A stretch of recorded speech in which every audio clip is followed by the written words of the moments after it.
To start with closing your eyes and doing an opening prayer together.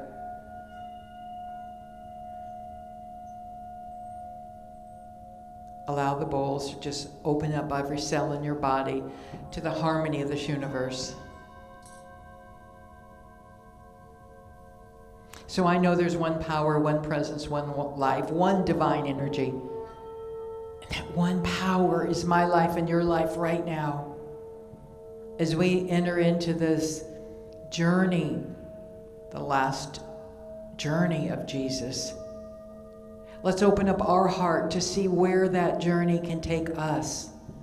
Because everything the Master Jesus did was for us to be able to do. He said, everything I have done, you can do and more.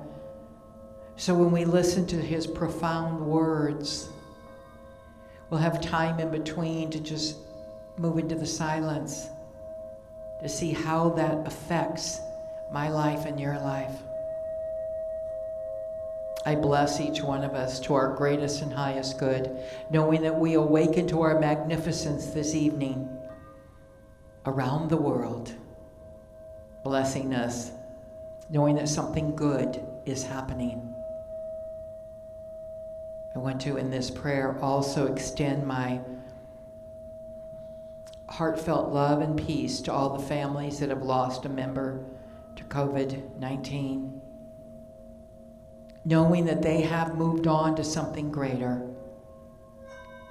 They truly are in the house of God. Blessing each one of us. I give thanks for this evening, and so I let it be, and so it is.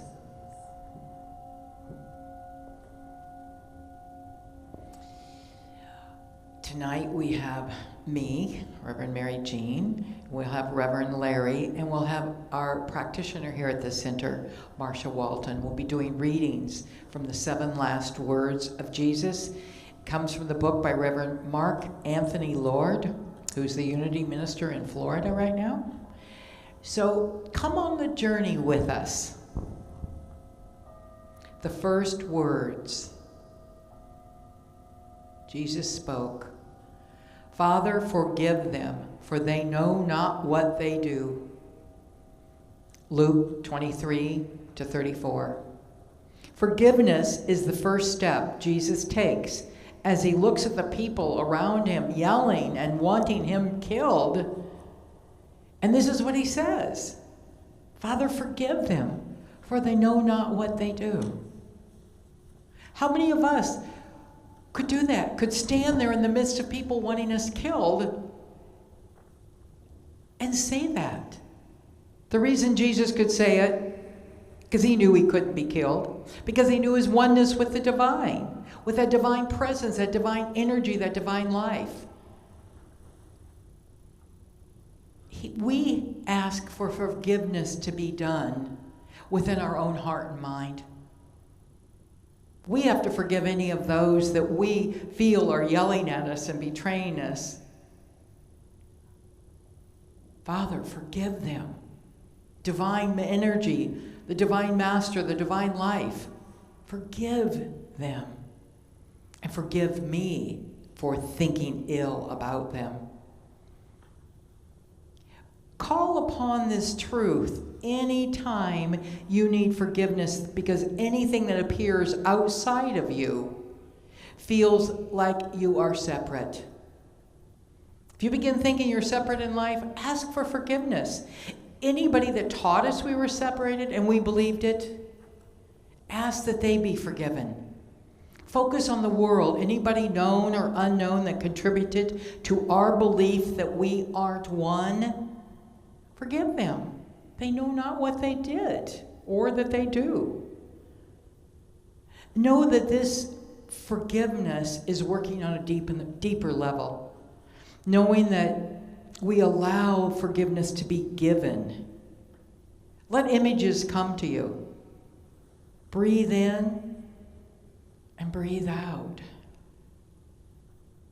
Father, forgive them, for they know not what they do. Is there anybody you've had in your life that you need to forgive? Take a few moments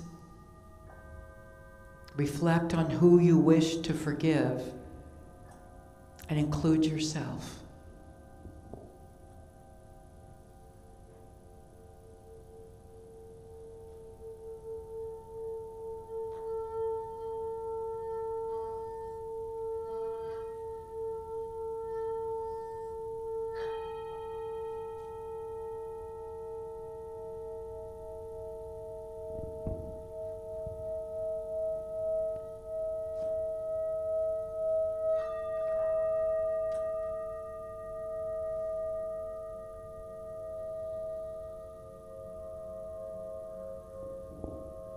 Forgive them, for they know not what they do.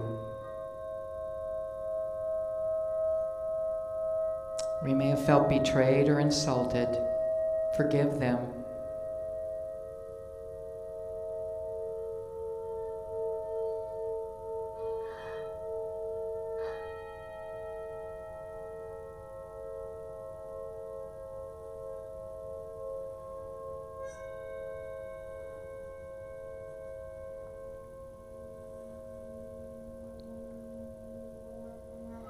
Just close your eyes and keep breathing in that forgiveness.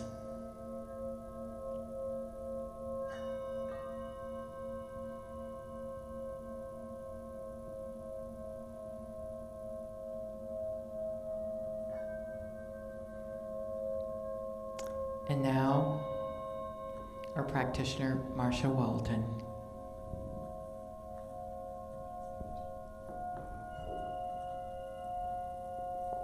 Good evening, everybody. I have the second words of Jesus. Today, you will be with me in paradise. That comes from Luke chapter 23, verse 45.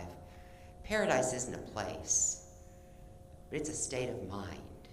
It's a state of consciousness of our oneness with God, where there only exists peace and prosperity and love.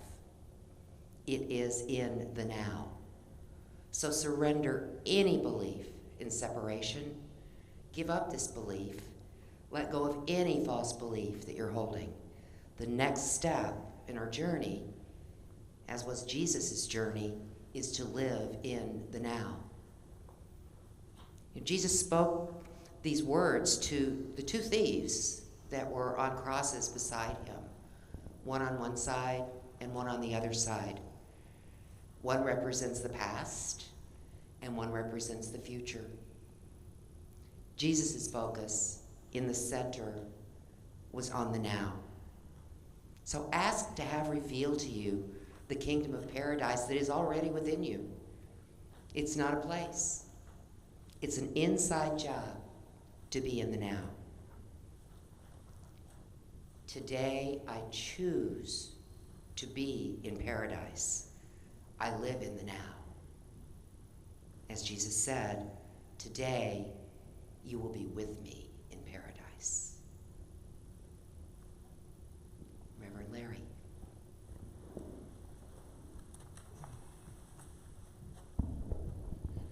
Thank you. So, John 19:26, Jesus is on the cross and he is looking down at his mother. And he says, "Dear woman, here is your son." To his beloved disciple, he said, "Here is your mother." John was actually the disciple that was next to Jesus' mother. And here is Jesus, and he's dying on the cross. He's gasping for breath. He's looking down on his mother, and his concern is for his mother, not for his own well-being. He sees his mother, the one who cared for him when he was a child, who rescued him when he was getting into childlike trouble. This was the mother who cared for him when he fell, when he was learning how to walk. And now his mother stands before him, heartbroken, crushed, as you can only imagine. And he reaches out from his heart and wraps her in his love. his compassion. She's a widow now, and he can't take care of her anymore. And he turns to John to say, look, the two of you are now family. And family is the most important thing. And now this is your mother, and mother, this is your son. Take care of each other, because I can't do it from here on in. As you awaken to the truth of who you are, you feel a love for every single person. When you open to who you truly are, you're opening your heart to this magnificent divine universe and all that it is. Filled with compassion and kindness, he extends that to everybody, even though he's on the cross. And he's setting an example for us to do the same thing. Extend compassion and kindness. Today, in the world as it is, more than ever before, that's one of the most important things. So this Good Friday is a call for unconditional compassion. Feel this compassion and let your compassion and love wrap the world, for right now it needs it. This is the time, and this is the space.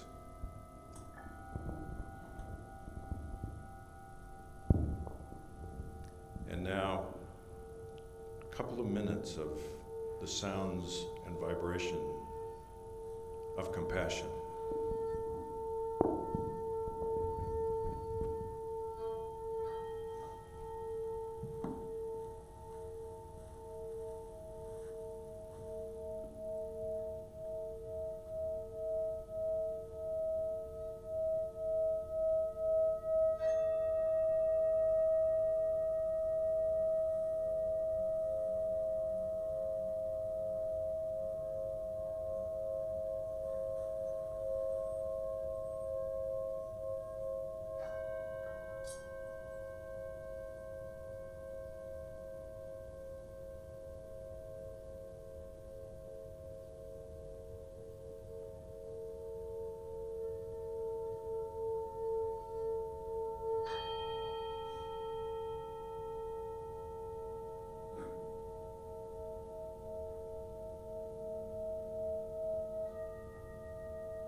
As we opened up our hearts to compassion, we move on to the next words that the Master Jesus said while he was on the cross. It's in Matthew 27 to 46. My God, why have you forsaken me? My God, why have you forsaken me? This is a phrase that a lot of people wonder, why was he saying that?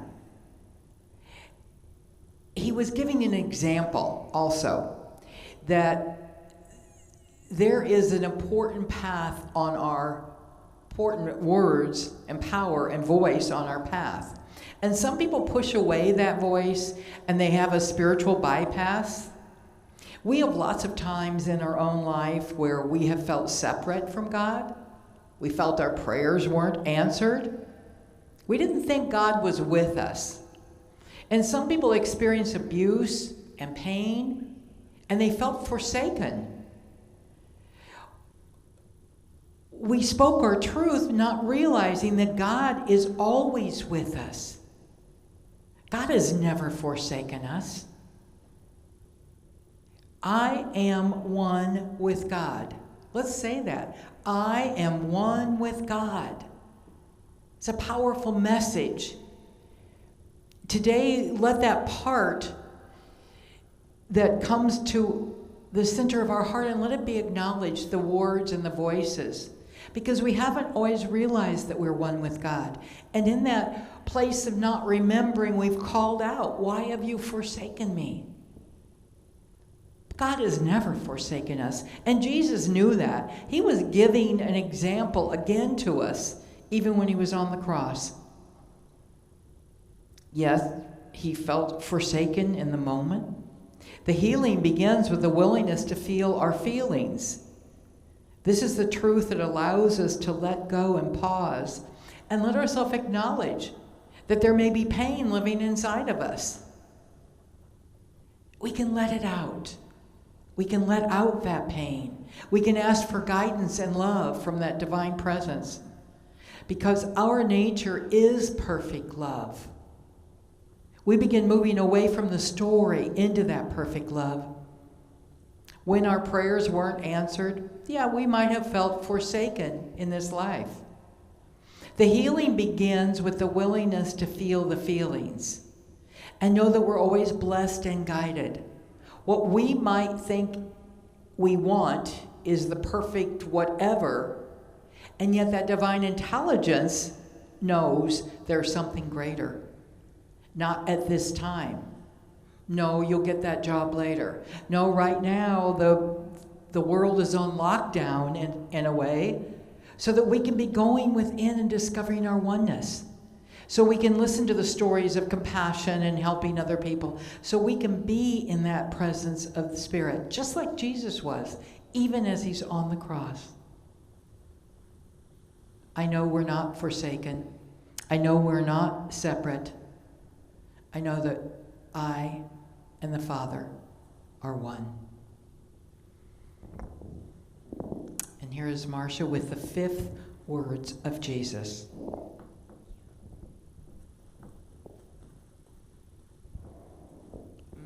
The 5th words of Jesus are just 2 words. They come from John chapter 19, verse 28. I thirst. Jesus was up on the cross, had already been crucified, was just about to transition, and he said, I thirst. What was he thirsting for? He'd moved through the dark night of the soul. He let go. Life was rebirthing itself. And what's coming next? He was just thirsting. I believe he was thirsting to go, to leave this human experience that he had just had and regain his oneness with Spirit. Today we thirst to know that oneness. We thirst for a greater vision of ourselves. Pain pushes and vision pulls. Vision is pulling us as we are thirsting for what's already within us. That's our focus right now. I thirst for a deeper oneness with the divine. I thirst for my awakening. It's a special day with a quantum leap to that which we're thirsting for. Turn within and feel the body relax. What would be possible if I knew for certain that I was one with God? Who would I be? Allow that vision to open up. The freedom that you have in that. No longer concerned with things of this world as Jesus wasn't. No longer afraid of relationships coming and going. No longer any fear for tomorrow. What would you do? I thirst for a deeper oneness with the divine. What does that look like for you? I thirst for a deeper oneness with the divine.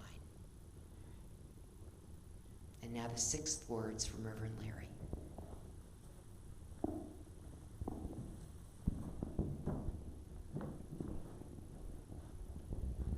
So the 6th words of Jesus, it is finished. John 19, verse 30. When we are completely aligned spiritually, mentally, emotionally, physically, we can move mountains. We need to be finished with our burdens of the past. Those checks have been cashed. We must be ready and willing to be free. Call what is done on every single level. I'm finished believing myself separate from my God. Let's say it together. I am finished believing myself separate from my God and my good. The Greek word that was used, finished, actually in Greek is a present tense word. And the meaning is that the past is now done, but the present mission is still ongoing. And we have seen that over 2,000 years with Jesus. His mission is still ongoing. So is yours. Your mission is ongoing. Knowing the truth of who you are, the past is finished, there is no future, there's only right now. And now is the time. So let's listen to the bowls for another 2 minutes.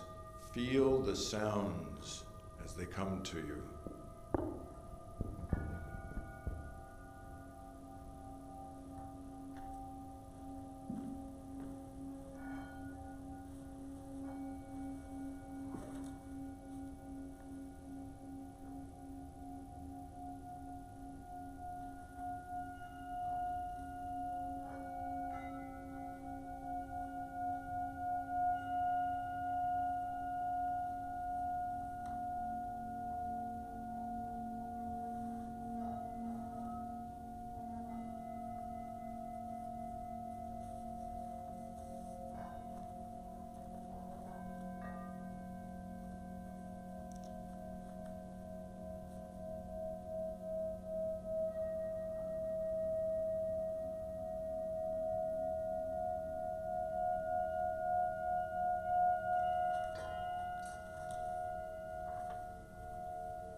The seventh last phrase of Jesus. Father, into your hands I commit my spirit. This day for me has been one of celebrating my niece Leslie's life as she moved out of this experience on Tuesday or Wednesday. They're not really sure. Leslie was a light. She was brilliant. She was an architect. She loved life. She loved her horses. She loved her son. She loved her husband. She loved her family. She came and lived with me for a while when I lived in Seattle, and she called me her second mother. I talked to her Monday night, and the last thing she said was, "I love you." Nobody had any clue, and neither did she, that she'd be moving on. Curled up on a couch while she was in the process of moving to Miami for a new job as an architect. She has a new job now, and her job is living with Spirit. And when Jesus said, "Father, into your hands I commit my spirit," each one of us every day when we wake up and in the last breath we take, we are committing our life into that divine Spirit. We aren't doing this alone. We're not on this journey alone. We're on this journey with that power within that goes with us. So we can mourn and we can celebrate and we can love deeper. Jesus was an incredible example for each one of us. If daily we woke up and said, "Father, divine God, presence, into your hands I commit my spirit. Today I will live from unconditional love. I'll live from faith. I'll surrender. I'll live from those qualities that Jesus talked about, that he taught us.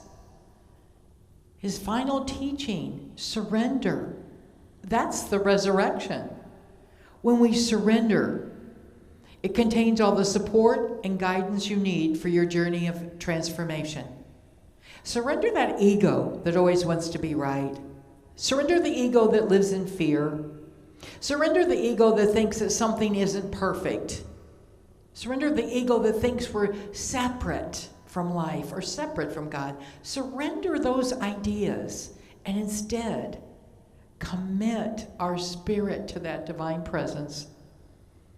Surrendering is the process that the infinite allows us to go deeper, deeper layers to dive into our own enlightenment. Spirituality calls us to surrender all that we are, all that we believe ourselves to be, and all that we hope to become for the greatest glory of all, which is the revelation of God through us. Father, into your hands I commit my spirit. Father, into your hands I commit the spirit of my beloved niece, Leslie. Father, into your hands I commit the spirit of all those that have moved on out of our life, all those that we have loved. I commit to you that spirit of life itself. Let's say together, into your hands I commit my spirit. Into your hands I commit my spirit. Say that daily. Allow yourself to surrender and allow yourself to open to that Spirit of God.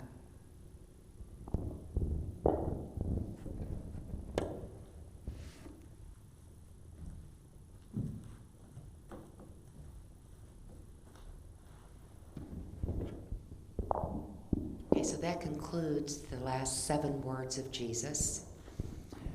So let's just take a moment to reflect on what the words that you've just heard discussed mean for your life. Are you willing to expand your consciousness and accept your greatness? Are you willing to let die to the old and allow the new to surface? You have the power to do so. It's your choice. Jesus applied truth to this power by declaring his unwavering trust in God. In Mark chapter 11, verses 22 through 24, Jesus says to his disciples, "Have faith in God. For assuredly I say to you, whoever says to this mountain, 'Be removed and be cast into the sea,' and does not doubt in his heart, but believes that those things he says will be done, he will have whatever he says. Therefore I say to you, whatever things you ask when you pray, believe that you receive them, and you will have them." Those are Jesus' words, and that is what our entire philosophy is about. Trust and belief and declaring what it is that we want. Because when we believe that we have it, it's already done. Reverend Larry.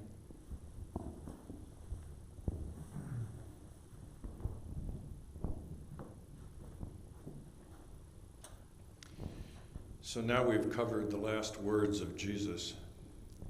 They deal with forgiveness, being in the now, living from oneness, knowing the truth, thirst for a bigger vision, completion, and surrender. His words are in vain if we don't live from them. It's amazing. His words have lived for over 2,000 years, and we're still not living them. We're still not living them. Today we're in the midst of a crucifixion of sorts. We're in the midst of this pandemic, which is calling us to go inside, go to the place of Most High, find your true self within. Now we have the opportunity. Now that we are forced to stay in one place for a period of time instead of running to Starbucks or doing all of the things that we do habitually without even thinking about it, now is the time that you have to do your inner work. It may appear that we're going through a crucifixion. Actually, we're going through a transition. We're going from a transition of helter-skelter to a transition of slowing down and realizing our true nature and the nature that is outside around us, that for the last week or so has been clear and beautiful and amazing. No smog in LA, no smog in Beijing. So, if Jesus had one last statement to make, it would really be the statement, I love you and do as I have done. So let's listen to the bowls before we close in prayer.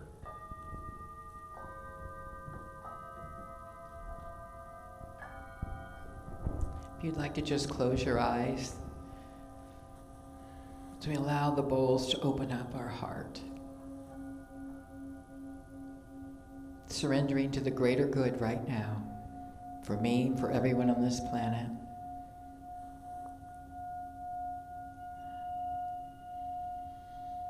Just watch your breath as you breathe in and you breathe out.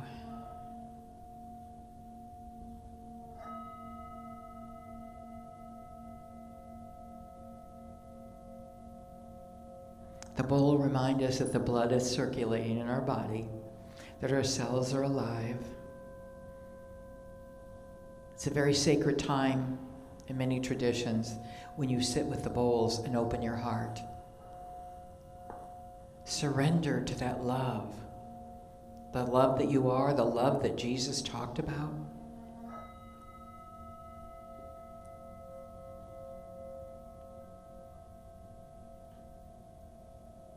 The power and presence of the divine that is my life and your life right now.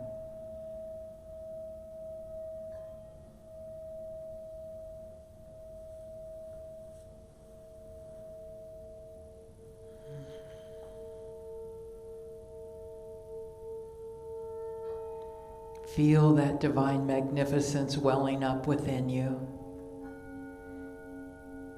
Letting go of any thoughts, any stories, anything that's happening on this planet, just let it go.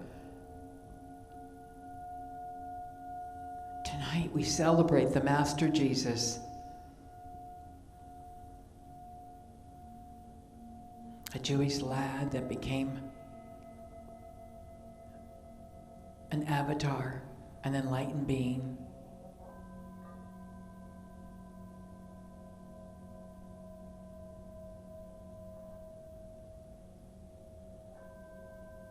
We give thanks that we've had this time to come together, to remember the truth of our life. Because everything Jesus did, he did to teach us how to live, how to love, how to surrender.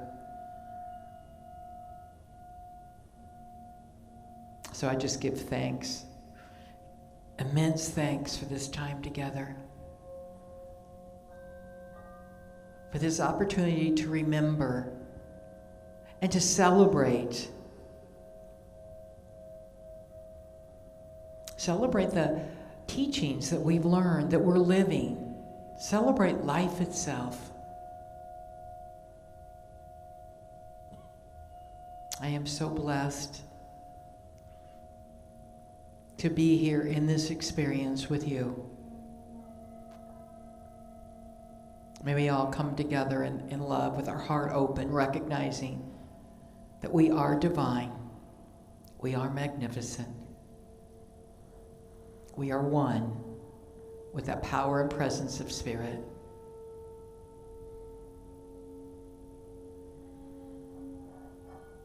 I declare this to be so. I let it be so. I know that it's so. And so I let it be. And so it is.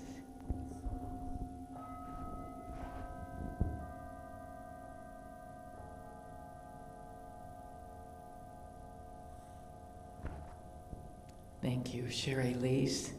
Marcia, Larry, will you come on up here a minute? I'm going to thank Marcia and Larry for being here tonight, for awakening our heart to that message of the divine. And I want to thank all of you that are listening, and thank you for all the donations that you have been giving to the Center for Spiritual Living to keep our doors open and alive. And I hope you also get our morning prayer every day. You can sign up for that on our website, cslstlouis.org. Larry sends out a prayer every day, and we have time for meditation at noon almost every day on Facebook Live, and opportunities to go deeper. And they're recorded. If you can't make it at noon, make it when you can. And hopefully this will be recorded and you can listen to it again and again. For today and tonight, we honor the Master Jesus, the Christ, that came and taught us we are more than we ever dreamed possible. God bless you, and have a wonderful Easter. We will be again recording on Easter Sunday, 11 a.m. Live. We'll be recording live on Facebook Live, on YouTube, and on CSL St. Louis. And Vimeo. Please join us as we celebrate together with 10 people or less. I love you. Have a wonderful